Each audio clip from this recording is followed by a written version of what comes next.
Section 7.4, we'll be using the substitution strategy to solve linear systems. So here's our first example, and we're asked to solve this system. And the first step in using the substitution method is to isolate one of the variables. And if you look in the second equation, we've already isolated y.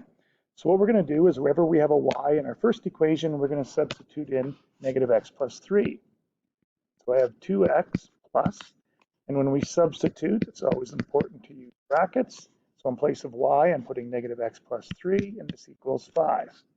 And now we're just going to solve this equation. So if I distribute the 1 in front, I get negative x plus 3 is equal to 5.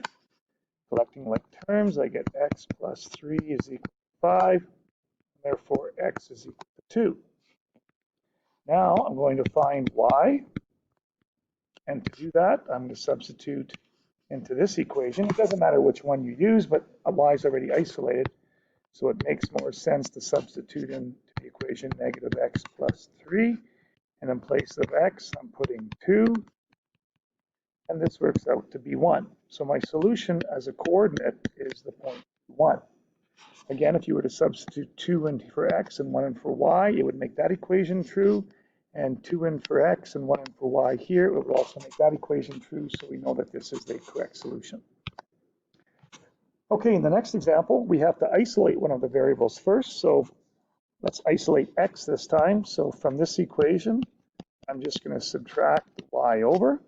So now wherever I have an x in my second equation, I'm going to put in 8 minus y.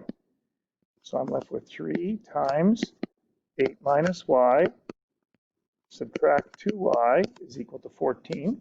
If I distribute the 3, I get 24 minus 3y minus 2y is equal to 14.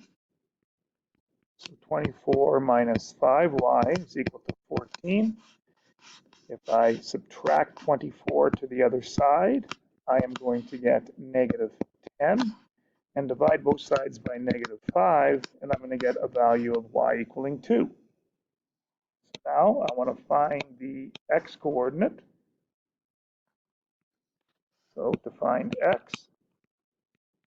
I'm just going to go back, and I'm going to use this equation, x equals 8 minus y. And in place of y, we found y to be 2. So it's going to be 8 minus 2, so therefore x is equal to 6. So my solution as a coordinate would be 6 and 2. Again, 6 in here, 2 for y, that equals 8. 6 in here, 2 for y. If you work that out, it equals 14. So we know that this solution is correct. Okay, let's take a look at this next system. So for this one, we could isolate y in the second equation by subtracting the 4x to the other side. And then wherever I have a y in the first equation, I'm putting in negative 4x plus 5. I get 2x minus 4. In place of y, I have negative 4x plus 5, and this all equals 7. Distributing the negative 4, I get 16x subtract 20 equals 7. Collecting like terms, I get 8x minus 20 is equal to 7. If I add 20 over to the other side, I get 27. And in dividing by 18, I get 27 over 18, which reduces because 9 goes into 27 3 times, 18 twice. So now I still have to find x. Find x, I'm going to use, or sorry, find y. I found x already. Change that, that should be find y. I'm going to use the equation y equals negative 4x plus 5. So y equals negative 4x plus 5. So y is going to equal, in place of x, I'm putting 3 over 2 plus 5. So this is negative 12 over 2, which is negative 6 plus 5. So y is negative 1. So my solution is going to be 3 over 2 and negative 1. Okay, in this next example, substitution might not be the best method to solving this once we learn some other way to solve systems later on. However, we can still approach this one through substitution, but it's very difficult to isolate a variable in either one of these equations. In fact, you're going to get some ugly fractions. However, if we notice here, I could divide everything by 2 in this equation to get 2x minus 3y equals 9. And now I have a 3y here and a 3y in this equation. So I'm going to isolate 3y in the first equation. And the way I'm going to do that is I'm going to subtract the 18 over and add the 3y to the other side. So therefore, I have 3y is equal to 5x minus 18. So in place of the 3y down here, I can put in 5x minus 18. So I have 2x minus, in place of 3y, 5x minus 18, and this equals 9. So I get 2x minus 5x plus 18 is equal to 9. Collecting the x's, I get negative 3x plus 18 is 9.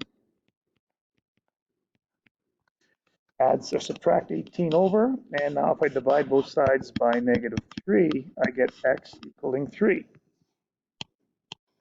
So now I want to find y.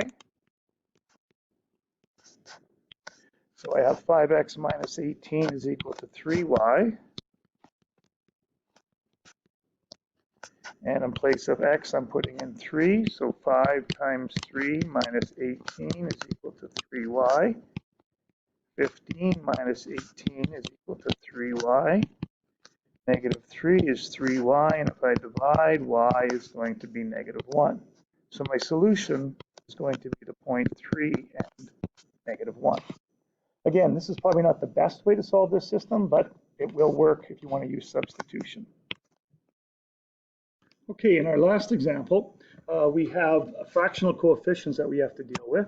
So the easiest thing to do might be to get rid of the fractions first. So I am going to multiply in the top equation everything by 6. So that's going to become 3x plus 6 times 2 divided by 3 is going to be 4y, and that equals negative 6. And in the bottom equation, I'm going to multiply everything by 12. So I'm going to get 12y. 12 times 1 divided by 4 is 3x, and 12 times 5 divided by 3 is going to be 20. Now you notice we have a 3x here and a 3x here. So if I isolate 3x in the red equation, I am going to get 12y plus 20 is equal to 3x. So in place of 3x in the first equation, I'm going to substitute in 12y plus 20. So in place of the 3x, I have 12y plus 20 plus 4y is going to equal negative 6. So I have 16y is going to be equal to, if I subtract 20 over, that becomes negative 26. And if I divide, I get negative 26 over 16, which reduces to negative 13 over 8. So there is my y coordinate of my intersection point. And now I'm going to have to find x. And again, my equation I'm going to use is 3x is equal to 12y plus 20.